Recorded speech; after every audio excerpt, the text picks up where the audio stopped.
Hey guys, this is Comic Uno, and today I'm doing Comic Uno's Best Comics of the Week, and this is the show where I review all the comics I've read this week in one show. We go least favorite to best pick of the week and everything in between. So before we get started, of course, in the comments below, let me know your pick of the week, because at the end of the video, we talk about the viewer's pick of the week, and you have a chance for one of your comments to be featured.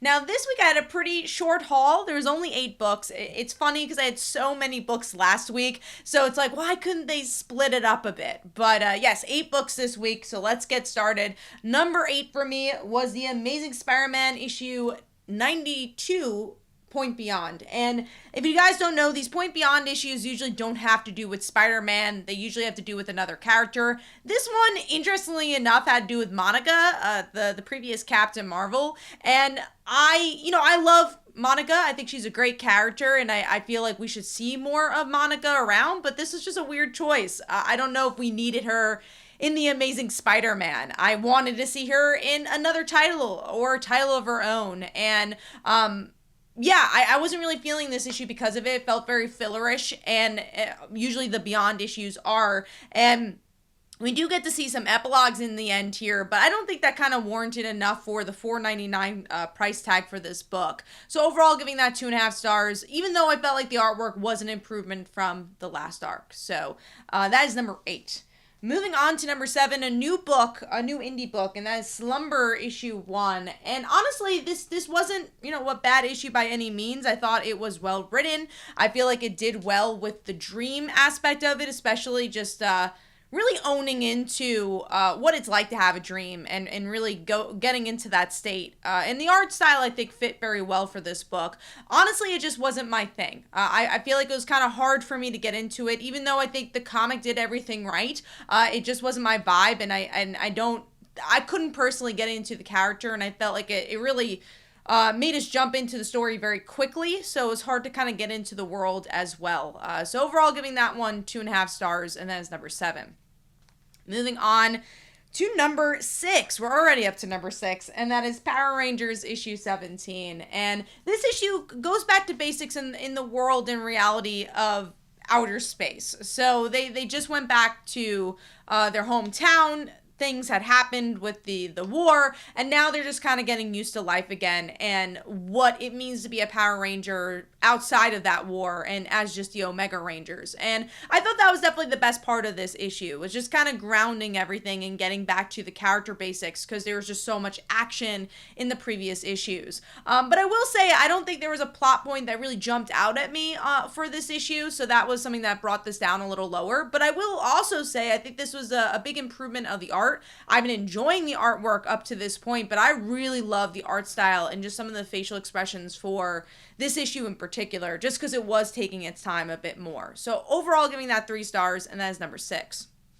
Moving on to number 5, and I was really excited for this book. I'm a little, upset that it was a bit lower than I expected, and that is BatmanSuperman World's Finest issue 1. And I did get the Supergirl Stephanie Brown cover. I also got the Jerry Seinfeld cover that is not here right now. I was torn on this issue because it starts out with the past, so it was very action-y issue, which definitely worked with Dan Mora's art style. I think Dan Mora really shined with this book, but a lot of it was very plot-driven. It wasn't very character-driven, and we get to see something's going on with Superman's powers. Batman has to help out, and that's pretty much the story, and we get to see some build-up of that from past storylines and weaving that into the present. And honestly, I just seen the story before. There wasn't anything that really set this apart from any other Batman-Superman story besides just the artwork looking so good.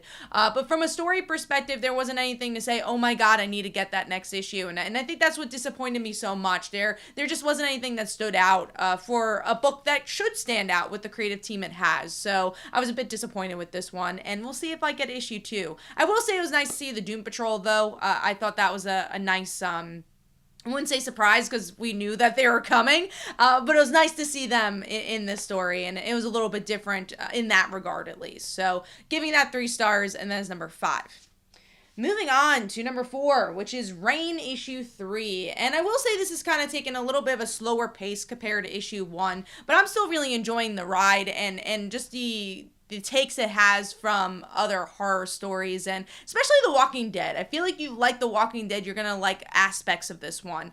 And we get to see a bit more about our main character grieving and connecting with her new friends and what that looks like. And I really like the ending. So the ending kind of picks up where we get to see what is this world when the world is collapsing, what do people do?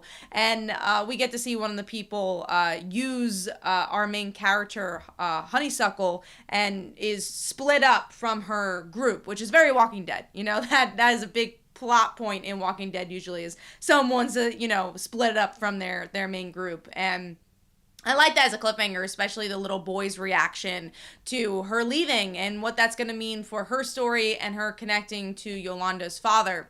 So overall, I enjoyed it. I thought it was a good issue. It's a little slower, but the narration's still really great, and I like the character building that's coming here and just the overall ambiance of the book. So giving that 3.5 stars, and that is number 4.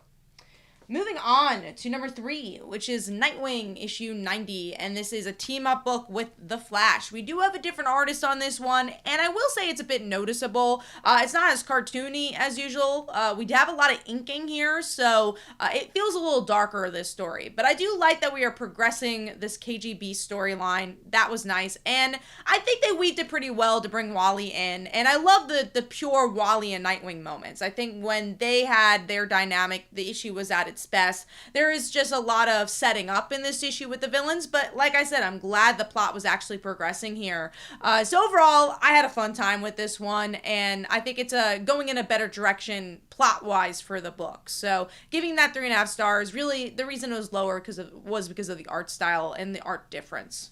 Moving on to number 2, which is Refrigerator Full of Heads, issue 5. A book, honestly, I feel like is so under the radar and more people should be picking up. If you're a fan of slashers at all, I think you'll really, really love this book. And this is even more of an exposition issue, and we get to see June get this explanation from her old boyfriend of how he survived and why he's doing everything he's doing. But it's really the two final girls escaping and getting to the point of almost meeting each other. And there's so many awesome action moments where we see the boyfriend turn into this like lizard monster, and then also the second final girl, the sequel final girl, use the shark head as like a motor vehicle and to save June. So visually it's just such an intriguing comic, and it embraces everything you love about horror in one book, and it progresses the plot well, progresses the characters well, and overall it's just a really solid sequel that you rarely see with any horror franchise. So overall, giving that 4 stars, and that is number 2.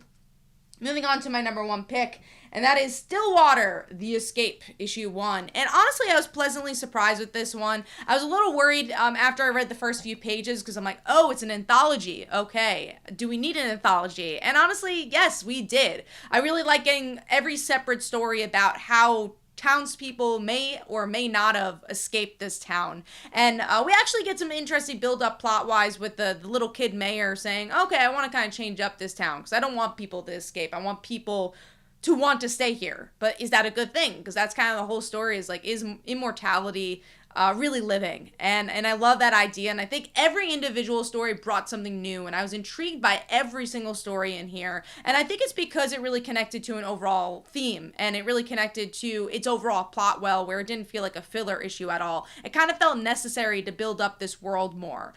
So overall, I really liked it. I thought it was a very consistent book, which is kind of rare with anthologies. So overall, giving that 4 stars, and that is my number 1 pick. Hopefully, guys enjoyed. This is Comic Uno. Let me know in the comments below what were your pick of the weeks here. And the viewer's pick of the week from last week was The Punisher issue 1. And here are some comments about that. Hopefully, you guys enjoyed. This is Comic Uno, and I will see you guys in the next one. Bye.